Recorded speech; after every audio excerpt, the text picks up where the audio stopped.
सुप्रभात बच्चों। आज हम रीतिकालीन कवि बिहारी दास द्वारा रचित बिहारी सतसई में से कुछ छंदों का अध्ययन करेंगे, उनकी व्याख्या करेंगे। इससे पूर्व बिहारी सतसई के जिन छंदों पर हमने चर्चा की थी, उन छंदों में बिहारी जी की भक्ति भावना, श्रृंगारिक चित्रण, नीति संबंधी उनके सुप्रसिद्ध कथन आदि का अध्ययन किया था। इसी को आज हम आगे बढ़ाते हैं। झीने पट में झुलमुली छलकती ओप अपार, सुर तरु की मनु सिंधु में लसती सपल्लव डार।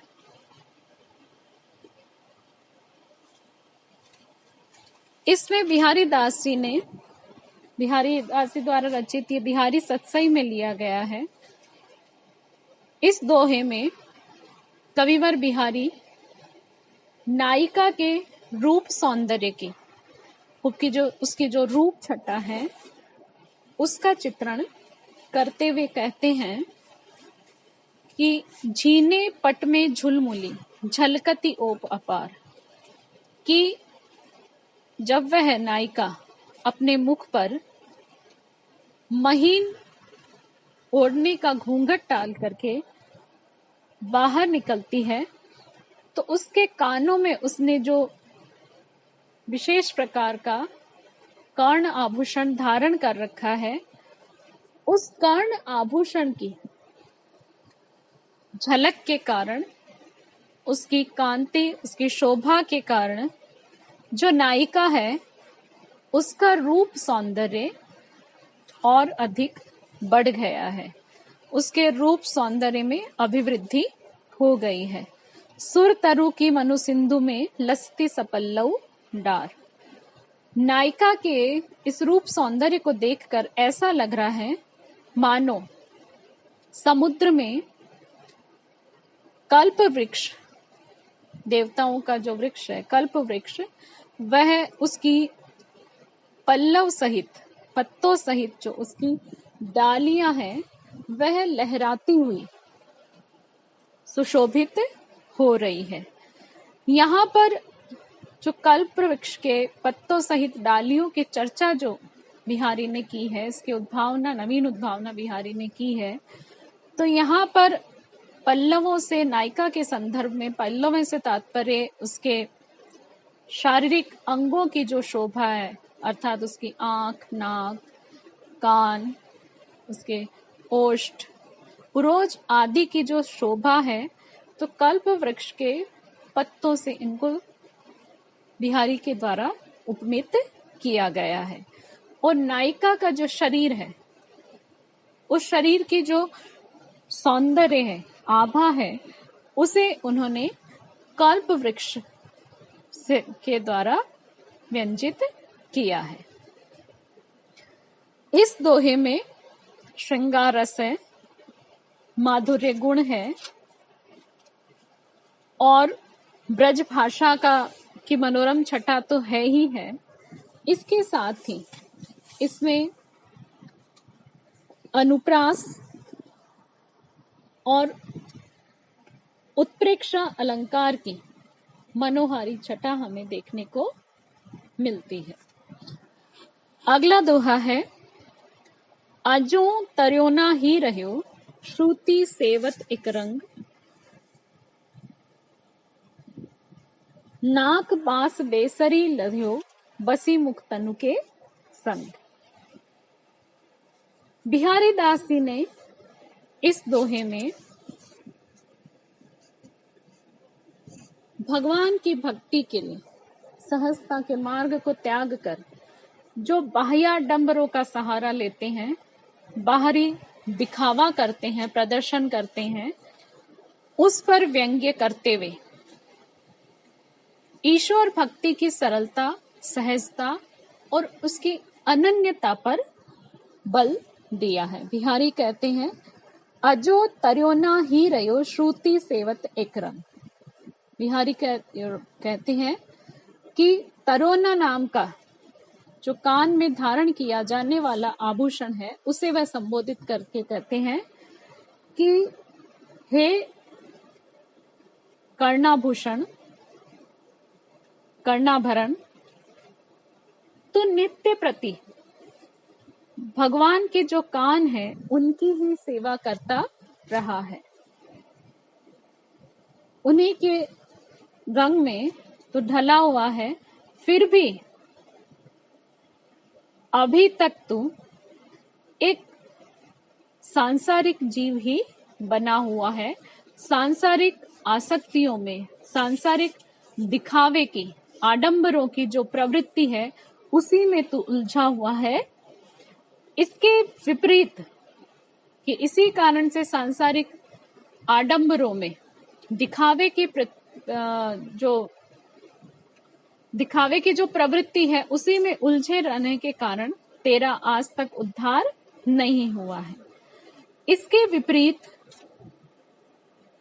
जो कानों, नाक में धारण किया जाने वाला, नाक बांस बेसरी लयो बसी मुक्तुन के संग, इसके विपरीत जो नाक में एक विशेष प्रकार का आभूषण बेसर धारण किया जाता है, वह बेसर मोतियों का साहचर्य ग्रहण करके, मोतियों के सत्संगति करके स्वर्ग रूपी श्रेष्ठ स्थान को प्राप्त करने में सफल रहा है। इस दोहे का दूसरा अर्थ है कि मतलब जो तरोना नाम का जो कर्णाभूषण है वह तो भगवान के कानों में की सेवा कर रहा है, अर्थात भगवान के कानों में, भगवान ने उसे कानों में धारण कर रखा है, लेकिन फिर भी आज तक उसका उद्धार नहीं हुआ है, क्योंकि वह भगवान के कानों में ही सुशोभित हो रहा है, उन्हीं की सेवा कर रहा है। दूसरे उसके विपरीत जो नाक में धारण करने वाला बेसर नाम का आभूषण है, तो उसने श्रेष्ठ मोतियों की सत्संगति प्राप्त की है। इसी के कारण वह नाक रूपी जो स्वर्ग है उसके श्रेष्ठ स्थान को वह प्राप्त करने में सफल रहा है। इसका दूसरा श्लिष्टार्थ है कि कोई सगुणापासक जो है वह कह रहा है, वैदिक ग्रंथों का अध्ययन करने वाले, वैदिक परम मानने वाले को कह रहा है कि तुमने आज तक श्रुति, कान को भी बोलते हैं और श्रुति वेदों को भी कहते हैं, क्योंकि प्रारंभ में, प्राचीन काल में कई वर्षों तक वेद जो है वह मौखिक परंपरा में ही रहे थे। गुरु से शिष्य सीखता था और शिष्य से मौखिक रूप से सुनकर के उसके आगे की पीढ़ियां सीखती थी, इसलिए इन्हें श्रुति कहा जाता है। तो उसमें बिहारी कहते हैं कि तुमने मात्र श्रुति अर्थात वेदों का ही अध्ययन किया है, इसी कारण अब तक तुम सांसारिक व्यक्ति बने हुए हो और तुम्हारा उद्धार नहीं हो पाया है। वेदों के अध्ययन से, जब वेदों का अध्ययन करने से तुम्हें जब तक लाभ प्राप्त नहीं मिला ही नहीं, क्योंकि तुम पूरी तरह से सांसारिक आकर्षणों में बंधे हुए हो। कि हे आडंबरी व्यक्ति, सांसारिक आडंबरों में, आकर्षणों में उलझे हुए व्यक्ति, अगर तुमने भी मोती सदृश जो मुक्त तपस्वी हैं उनके साथ रहकर निर्मल हृदय से ईश्वर की भक्ति की होती, तो तुम्हें नाक अर्थात स्वर्ग में वास मिल जाता और तुम्हारा भी उद्धार हो जाता। कान जो है, इसमें नाक, स्वर्ग का नाक अर्थ, एक अर्थ जो है स्वर्ग भी होता है, और कान से ही हम ज्ञानार्जन, सुन करके ज्ञानार्जन करते हैं, तो कान को श्रेष्ठ बताया गया है। लेकिन जो कान में धारण किया जाने वाला आभूषण का मोल जो होता है, उसका मूल्य जो होता है वो बहुत अधिक नहीं होता। जबकि नाक में धारण किए जाने वाली जो बेसर है, मूल्य भी अधिक होता है और मुख के सौंदर्य को भी वह अधिक बढ़ाती है, उसे द्विगुणित कर देती है। इसीलिए बिहारी इसमें कहते हैं कि व्यक्ति को मात्र वेदों के अध्ययन से ही उस संसार सागर से उसका उद्धार नहीं हो सकता। उसका उद्धार तो भगवान श्री कृष्ण की भक्ति में डूब करके, समस्त आडंबरों का परित्याग करके, सरल निश्चल हृदय से ईश्वर की आराधना करने से ही साधारण मनुष्य भी इस संसार से पार उतर जाता है, उसका उद्धार हो जाता है। इसमें भाषा ब्रज भाषा ही है, दोहा छंद है, इसमें श्लेष, अनुप्रास, व्यतिरेक आदि अलंकार है। दोहा छंद है, ब्रज भाषा है। अगला छंद है तोपर बारो उर्वशी सुनी राधिके सुजान, तू मोहन के उर्वशी ह्वे उर्वशी समान। इसमें राधा की जो सखी है, एक गोपी जो है, वह राधा की शारीरिक शोभा, उनकी मुख कांति और उनके सौंदर्य को देखकर राधा को स्वर्ग की अन्यतम सुंदरी और अप्सरा उर्वशी से भी श्रेष्ठ बतलाती है। उसके सौंदर्य की तुलना उर्वशी से करते हुए राधा के सौंदर्य को उर्वशी के सौंदर्य से श्रेष्ठ बताती है और उर्वशी के सौंदर्य को उसके सामने निम्न बताते हुए कहती है कि तोपर बारो उर्वशी सुनी राधिके सुजान, कि हे चतुर राधिके, मैं तुम्हारे इस सौंदर्य पर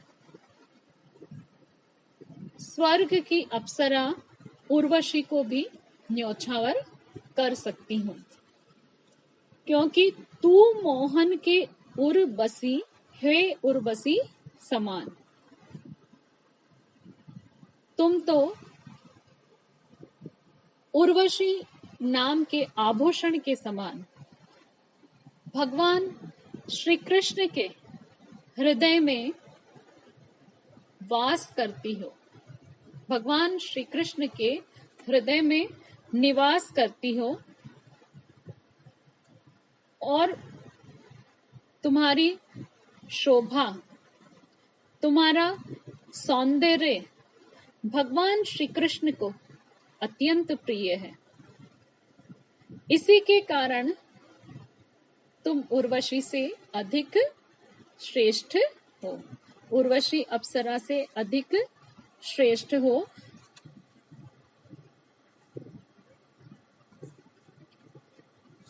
इसमें कवि की जो वचन वक्रता है वह दृष्टव्य है। उर्वशी समान, एक ऊपर उर्वशी है, उर्वशी नाम की अप्सरा इन जो देवलोक में निवास करती है, और दूसरा उर्वशी यानी हृदय पर में बसने वाली, और तीसरा उर्वशी है उर्वशी नाम का आभूषण। तो एक ही शब्द के इसमें अलग अलग अर्थ होने के कारण, एकाधिक अर्थ निकलने के कारण इसमें यमक अलंकार है। ब्रज भाषा है और सौंदर्य का वर्णन है तो श्रृंगार रस है और माधुर्य गुण है। अगला दोहा है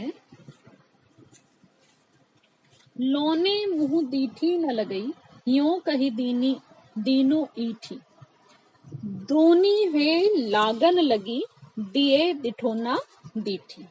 इसमें एक सखी जो है, ये बिहारी सत्सई में से रीतिकालीन कवि बिहारी दास जी द्वारा रचित बिहारी सत्सई में से लिया गया दोहा है। इसमें कवि बिहारी ने जो नायिका है इसके सौंदर्य के दिठोना होता है नजर से बचाने के लिए, वो दिठोना लग जाने पर उसके मुख की शोभा और अधिक बढ़ जाती है, उसको और अधिक नजर लग जाती है। इसका चमत्कारिक वर्णन किया है। कवि बिहारी कहते हैं कि एक सखी सहेली जो है, एक सखी जो है, वह नायिका के मुख के रूप सौंदर्य को, उसके अनुपम छटा को देख करके दूसरी सखी से कह रही है। दो सखियों का संवाद है। कहती है, लोने मुंह दीठी नहीं न लगई, यूं कही दीनो ईठी। कि इस लावण्यमय मुख पर किसी की दृष्टि ना लगे, किसी की नजर ना लगे, तो इसको मैंने दूसरों की नजर अर्थात कुदृष्टि से बचाने के लिए मैंने इसके मुंह पर दिठोना लगा दिया। दिठोना जैसे काजल का छोटे बच्चों के माए भी नजर नहीं लगने के लिए एक चांद सा या उसके ललाट पर बना देती है, और या फिर काला बिंदु लगा देती है काजल से, वैसे ही इस नायिका की सखी ने भी उसके मुंह पर लगाया है कि इसके मुंह पर कि जो लावण्यमय सौंदर्य युक्त जो छटा है, आभा है, उस पर नजर ना लगे। तो वह अपनी सखी से कहती है कि लेकिन इस नायिका के मुख पर दिठौना लगाने से तो इसके मुख की जो सौंदर्य है, इसकी जो छवि है मुख की, वह और अधिक बढ़ गई है, द्विगुणित हो गई है, दुगनी हो गई है। इसके कारण अब इसको दूनी है लागन लगी, दिए दिठोना दीदी के। अब जो दूसरों की जो दृष्टि है उसको ये अपने प्रति और अधिक आकृष्ट करने लग गई है। इसी कारण इसके इस रूप सौंदर्य पर दृष्टि, दुगुनी दृष्टि, नजर जो है वह लगने लग गई है। क्योंकि सखी जो होती है वह अपनी दूसरी सखी का हित ही चाहती है, इसको किसी तरह के कष्ट या पीड़ा में नहीं देखना चाहती, तो उसको नजर नहीं लगाना चाहती कि बच जाए। यहाँ उसका ये प्रयास जो है वो विफल हो जाता है। इसमें अनुप्रास अलंकार है, यमक अलंकार है, सौंदर्य का श्रृंगार रस है, माधुर्य गुण है, और भावानुकूल प्रवाहशील ब्रज भाषा का प्रयोग बिहारी दास जी के द्वारा हुआ है। अगला छंद है, कहत नटत रीझत खिजत, मिलत खिलत लजियात, भरे भौन में करत है, नैनन हूं से सब बात। इस दोहे में हमें बिहारी जी के लिए जो कहा जाता है कि उनकी कल्पना की समाहार शक्ति का अनुपम छटा उनके काव्य में दिखाई देती है, उसी का एक उदाहरण इस दोहे में हम देख सकते हैं। श्रृंगार रस की अत्यंत सुंदर व्यंजना इस दोहे में हुई है। नायक और नायिका कई लोगों के मध्य एक भवन में उपस्थित है, और किस प्रकार वो संकेतों में अब बात कह रहे हैं, तो एक एक शब्द के माध्यम से उनकी बातचीत को, उनके मनोभावों को, हाव भावों को यहाँ पर बिहारी जी ने उसका सुंदर चित्रण किया। बिहारी कहते हैं, इसमें दो सखियां आपस में बात करते हुए कहती है, कहत कि नायक और नायिका उस भवन में कई सारे लोगों की, अपने घर के बड़े जनों की उपस्थिति के कारण मुख से बात नहीं कर रहे, संकेतों से बात कर रहे हैं। कहत, नायक जो है वह नायिका के सामने अपने नेत्रों के माध्यम से ही प्रेम का प्रस्ताव रखता है।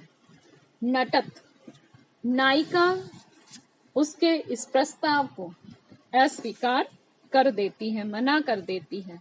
रीझत, नायिका की नायक को मना करने की जो सुंदर कला है, उसको देख करके नायक उस पर रीझता है, उसके प्रति और अधिक आकृष्ट हो जाता है, खींचत, और साथ ही नायिका द्वारा उसके प्रस्ताव को अस्वीकार किए जाने के कारण नायक को उस पर थोड़ी सी खींच भी होती है, गुस्सा भी आता है, क्रोधित भी होता है। और इस तरह दोनों संकेतों से ही बात करते हैं। मिलत, दोनों की नेत्र, दोनों की दृष्टि आपस में मिलती है। खिलत, जैसे ही दोनों की दृष्टि आपस में मिलती है और एक दूसरे के प्रति हृदय का भाव जो है, हृदय में छुपाया हुआ जो प्रेम भाव है, वह एक दूसरे को पता चलता है, तो दोनों ही खिलत, दोनों के चेहरे जो है उस प्रेम से प्रसन्न हो जाते हैं। लजियात, लेकिन वहां पर उपस्थित अन्य लोगों को देखकर दोनों के नेत्र जो है वो लज्जा से झुक जाते हैं। दोनों को ही अपने इस कृत्य पर लज्जा आने लगती है। इसमें कम भरे भौन में करत है नैनन हो सब बात, कि इस तरह कई लोगों की उपस्थिति में इस भरे हुए व्यक्तियों से भरे हुए भवन में दोनों जो है वो नेत्रों के माध्यम से, नेत्रों के द्वारा, संकेतों से ही अपने मनोभावों को व्यक्त कर रहे हैं, आपस में वार्तालाप कर रहे हैं। ये श्रृंगार रस की सुंदर व्यंजना तो इसमें संयोग की श्रृंगार की व्यंजना तो हुई है, इसके साथ ही इस दोहे में बिहारी की कल्पना की जो समाहार शक्ति है उसका ये उत्कृष्ट उदाहरण है। ब्रज भाषा है, अनुप्रास, विभावना और दीपक अलंकार है, दोहा छंद है और माधुर्य